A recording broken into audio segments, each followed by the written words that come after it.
2025 SLST 9, 10, 11, 12 new update রয়েছে এই ভিডিওতে। ভিডিওটা মন দিয়ে দেখো, আশা করি অনেক প্রশ্নের উত্তর পেয়ে যাবে। এই মুহূর্তে সবচেয়ে গুরুত্বপূর্ণ আপডেট হলো আগামীকাল সন্ধ্যার দিকে তোমরা নোটিশ পাচ্ছ, কাউন্সেলিং নোটিশ আগামীকাল পাচ্ছ। আর কাউন্সেলিং শুরু হবে 25 ফেব্রুয়ারি থেকে, ধাপে ধাপে সব মিডিয়াম কিন্তু শুরু হবে। অনেকের প্রশ্ন যে শুধু বাংলা হবে নাকি বাকি মিডিয়ামগুলো হবে, সমস্ত মিডিয়ামে কিন্তু শুরু হবে ধাপে ধাপে। চিন্তার কোনো কারণ নেই, যে কাউন্সেলিং শুরু হচ্ছে এটা তোমাদের জন্য গুড নিউজ। মিনিমাম 500+ ক্যান্ডিডেটকে যতটা সংখ্যক বেশি ডাকা যায় ডাকবে।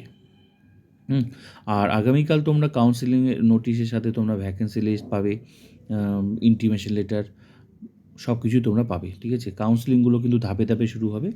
আর তোমরা অলরেডি জেনে গেছো যে একটা টার্গেট রয়েছে, ভোটের আগে কিন্তু এই 11-12 কিন্তু নিয়োগ কমপ্লিট হবে, ভোটের আগে। আর মার্চের প্রথম সপ্তাহ থেকে যা খবর রয়েছে, প্রথম সপ্তাহ থেকে কিন্তু স্কুলে জয়েনিং শুরু হবে। তাহলে এর মধ্যেই কিন্তু এই কাউন্সেলিংয়ের মধ্যে রেকমেন্ডেশন লেটার প্লাস কিন্তু মধ্যশিক্ষা পর্ষদ থেকে অ্যাপয়েন্টমেন্ট লেটার, এটা তোমাদের জন্য বিশাল গুড নিউজ যে কাউন্সেলিং কিন্তু ফাইনালি শুরু হচ্ছে।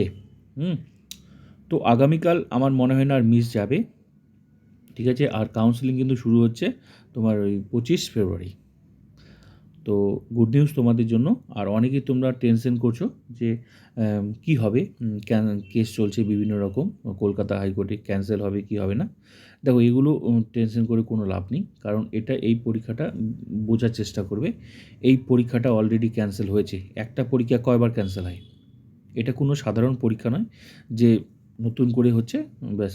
এটা পরীক্ষা নতুন করে মানে ফ্রেশার্সরা বসেছে এই পরীক্ষা, তার মানে এই নয় যে নতুন করে পরীক্ষা। এটা 2016 চাকরিগুলো ক্যান্সেল হয়েছে বলেই পরীক্ষাটার ব্যবস্থা করা, মানে 2016 টিচারদেরকে পরীক্ষার মাধ্যমে ফেরানো যায় কিনা তার ব্যবস্থা করা, কিন্তু তার সাথে ফ্রেশার্সরা পরীক্ষা দিয়েছে, এটাই হচ্ছে আসল গল্প।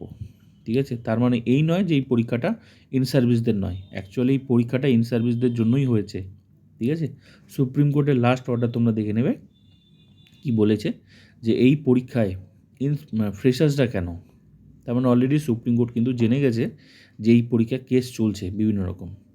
তো বিভিন্ন রকম কেস চলছে, এই যে বিভিন্ন রকম একটার পর একটা কেস, এতে কিন্তু ভবিষ্যৎ কী হবে জানি না, কিন্তু বিষয় হচ্ছে যদি দেখো ইন সার্ভিসে খারাপ আর কী হবে। যারা 2016 চাকরি হারিয়েছে তারা তো 7 বছর চাকরি করছে, 7 বছর চাকরি করবে, এখনও স্কুলে চাকরি করছে।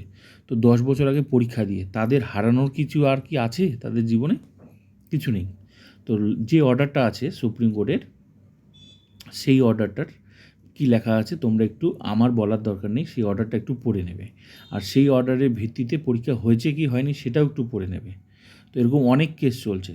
তো এই যে বিভিন্ন রকম কেস চলছে না, এই কেসের ফলাফল মানে কি হতে পারে আলটিমেটলি, আমি যতটুকু বুঝি, যদি পরীক্ষাটা ক্যান্সেল হয় না, আমি যতটুকু বুঝি পরীক্ষাটা যদি ক্যান্সেল হয় তাহলে ইন সার্ভিসদেরই লাভ হবে। কেন? কারণ পরীক্ষাটা শুধু ইন সার্ভিসদেরকে নিয়েই হবে, সিলেক্টেড অ্যান্ড অ্যাপয়েন্টেড ক্যান্ডিডেটদের নিয়েই পরীক্ষা হবে, যেটা সুপ্রিম কোর্ট চাকরিগুলো যখন ক্যান্সেল করে যে পরীক্ষাটা নিতে বলেছিল সেই অর্ডারের ভিত্তিতেই পরীক্ষা হবে। তাহলে সেই অর্ডারের ভিত্তিতে যদি পরীক্ষা হয় তাহলে কারা পরীক্ষায় বসতে পারবে এই পরীক্ষাটা ক্যান্সেল হলে, এর উত্তর তোমরা ওই অর্ডার দেখলেই বুঝতে পারবে।